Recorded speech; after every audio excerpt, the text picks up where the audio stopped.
ओम शांति।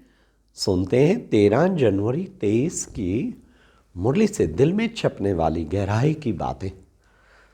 आज की मुरली में बाबा ने कहा, दिल में छप गई वो बात। बच्चे पूछते हैं, बाबा विनाश कब होगा?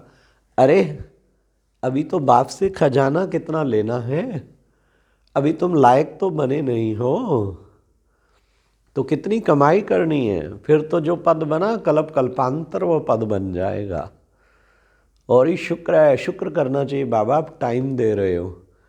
अभी कितनी खामियां हैं। आज बाबा ने कहा माया कुछ ना कुछ खामियां लाती रहती है, उनको बच्चे निकालना चाहिए। अभी उन खामियों को निकालना है। अभी कहाँ हमारा इतना योग हुआ है, निरंतर योगी बने हैं जो विनाश के लिए कहते हैं। इसलिए बस शुक्र है बाबा आपने मार्जन दी, ताकि हम अच्छी तरह से पुरुषार्थ करके बाप समान बन जाएं। तो कितना सुंदर बाबा ने हम बच्चों को कहा। तो ये एक बात बाबा की आज दिल में छप गई। अच्छी तरह बच्चे पुरुषार्थ करो, खूब पुरुषार्थ। एक और दिल में छपने वाली बात थी कि शिव भोलेनाथ का ये भंडारा है, शिव बाबा के भंडारे से खाते हो, अभी भी सुखी रहते हो और जन्म जन्मांतर भी सुखी रहेंगे।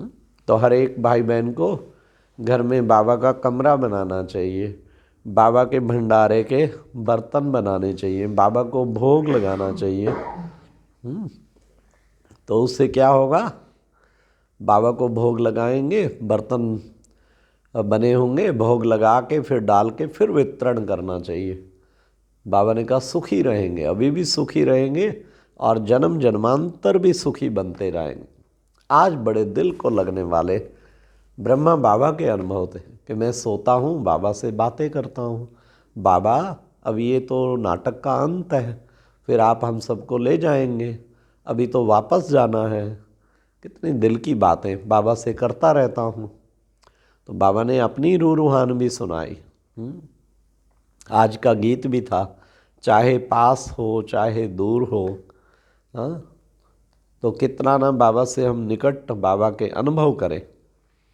आज की मुरली में बाबा ने कहा अंधों की लाठी बनना है, देखना है मैं कितना समय बाबा, दिल दर्पण में देखना है। क्या देखना है? कितना समय में बाबा को याद करता हूँ। और क्या देखना है? कितनों को मैं जियादान देता हूँ, ये देखना है। दिल दर्पण में देखते रहो, अर्थात चार्ट चेक करना है। फिर बाबा ने कहा कि बच्चे, हे जीव की आत्माएं, हे इस शरीर में बैठी हुई आत्माएं, बेहद का बाप तुम आत्माओं से बात करते हैं। तो इससे कितनी आत्मिक स्थिति बन जाती है, एकदम आत्मिक स्थिति में टिक जाते हैं कि हम जीव की आत्माएं, इस शरीर में बैठी हुई आत्माएं इस शरीर के द्वारा पार्ट बजा रही हैं। तो बाबा ने कितना खुशी हम बच्चों को खास कहा कि बच्चे फॉलो मदर फादर करना है, कदम कदम पर फॉलो मदर फादर करना है। सतगुरु की कभी भी निंदा नहीं करानी, ऐसे उल्टे कर्म नहीं करने जो सतगुरु की निंदा हो। तो हर कर्म बाबा का नाम रोशन करे, ये कोशिश करनी है। फिर आज बाबा ने कहा बच्चे, शिव बाबा की सर्विस तो अपरंपार है, बाबा की महिमा भी अपरंपार है। तुम भी सर्विस करते हो बाप समान, पर मैं सबसे ऊंचते ऊंच सर्विस करता हूँ। सारी दुनिया को मनुष्य से देवता बना देते हैं। आज बाबा ने कहा तुम्हें शयन शक्ति को बढ़ाने के लिए कहा, तुम्हें बच्चे यहाँ पर सुख दुख मान अपमान सब सहन करना है। क्यों? क्योंकि बाबा कहते सहनशील ही शहनशाह है। कदम कदम बाप के फरमान पर चलना है।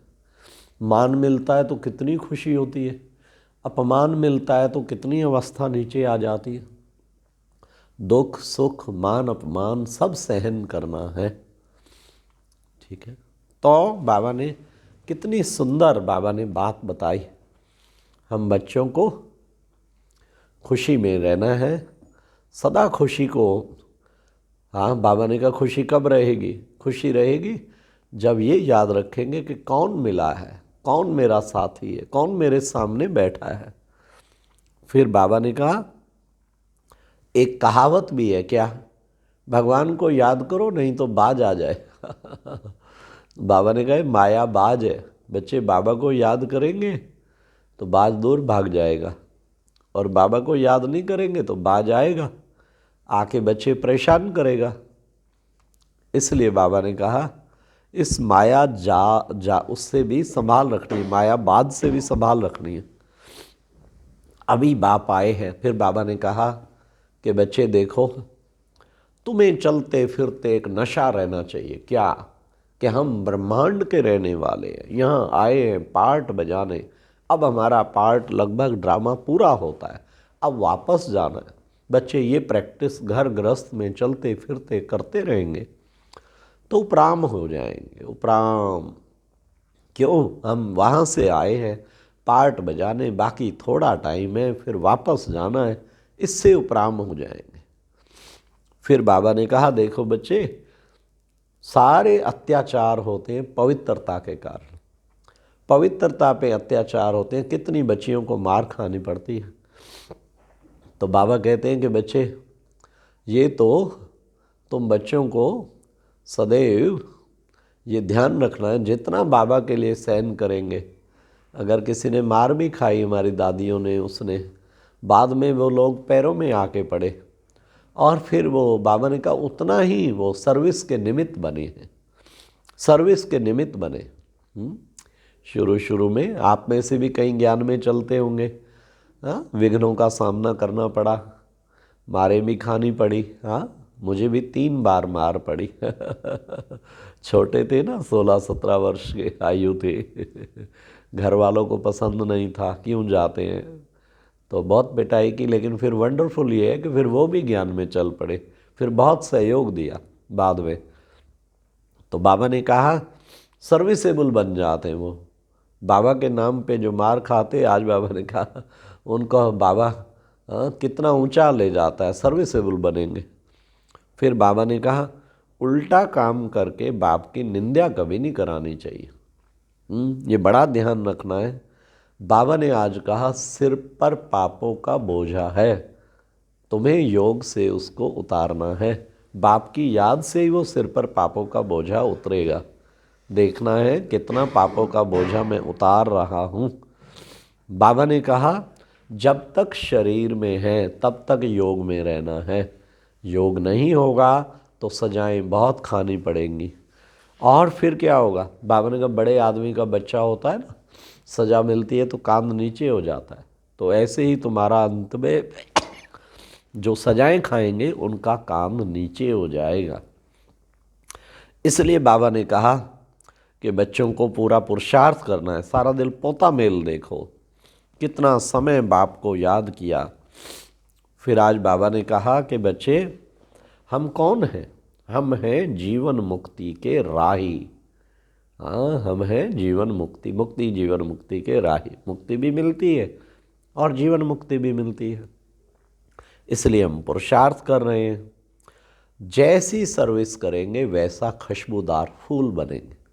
हमें क्या बनना है, खुशबूदार फूल। चेक करें मेरी खुशबू चारों ओर फैल रही है, किस चीज़ की खुशबू, दिव्य गुणों की खुशबू। तो खुशबूदार फूल बनना है, ऐसा बाबा ने खास कहा। तो बाप बगैर कोई भी सुदर्शन चक्रधारी बना नहीं सकता। आज बाबा ने सुदर्शन चक्र घुमाने के लिए कहा, बाप के बगैर कोई भी सुदर्शन चक्रधारी बना नहीं सकता। आज बाबा ने ड्रामा के ऊपर भी बहुत अच्छा पाठ पढ़ाया। जो पास्ट हुआ बच्चे में ड्रामा, और ड्रामानुसार जो कुछ होता है वो ठीक होता है। जो पास्ट हुआ वो ड्रामा, ड्रामानुसार जो कुछ होता है वो बिल्कुल ठीक होता है। माया बहुत कड़ी है, कैसे भी निकालना है। बाबा ने कहा उसे निकालना है, सभी खामियों को निकालना है। बाबा ने कहा बाबा ने कहा जितना दान करेंगे उतना बल भरता जाएगा। बच्चे ये अविनाशी ज्ञान रतन है, एक एक रतन लाखों रुपए का। सुबह सुबह हमारी बुद्धि में कितने सारे अविनाशी ज्ञान रतन छप जाने चाहिए। सुबह मुरली सुनते हैं ना, 10-15 अविनाशी ज्ञान रतन पहले तो बुद्धि में याद हो, नहीं तो एक डायरी के पेज पे याद कर लो, याद करके जेब में रख लो, दिन में उसे 3-4 बार 5 बार पढ़ो, उसकी गहराई में जाओ। हाँ, तो उससे क्या होगा, सारा दिन ज्ञान की बुद्धि लहराते रहेंगे और ये योग का बहुत अच्छा साधन बन जाएगा। हाँ, बाबा ने योगी बनाने के लिए कितने अच्छे हम बच्चों को तरीका दिया है।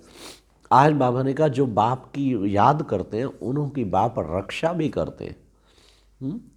भयंकर रूप दिखा करके, हाँ, डरा देके भगा देते हैं पर बच्चों की रक्षा करते हैं। दुश्मन को भयंकर रूप दिखा के इससे पता लगता है बाबा हमारा रक्षक भी है, कैसे प्यार से हमारी रक्षा कर रहा है।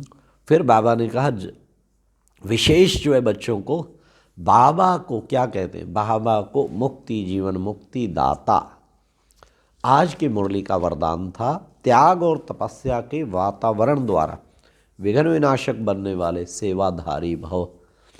बच्चे, ये त्याग और तपस्या के वातावरण द्वारा विघ्न विनाशक बनेंगे तो उससे सच्चे सेवाधारी। खूब ऐसा वातावरण बना दो जिससे विघ्न विनाश हो जाए, फिर सच्चे सेवाधारी बन जाएंगे। लास्ट बाबा ने स्लोगन में कहा, किसी भी परिस्थिति का सामना करने का साधन है स्वस्थिति की शक्ति। परिस्थितियां तो अनेक आएंगी, आती रहेंगी। बाबा ने कहा परिस्थितियां घबराने वाली आएंगी, हिलाने वाली आएंगी, लेकिन ना हिलना है ना घबराना है। और तुम्हें क्या बनना है, परिस्थितियां घबराने वाली न, तुम्हें स्वस्थिति की शक्ति में सदा स्थित रहना है। अच्छा, ओम शांति। ये थी आज की मुरली से दिल में छपने वाली गहराई की बात।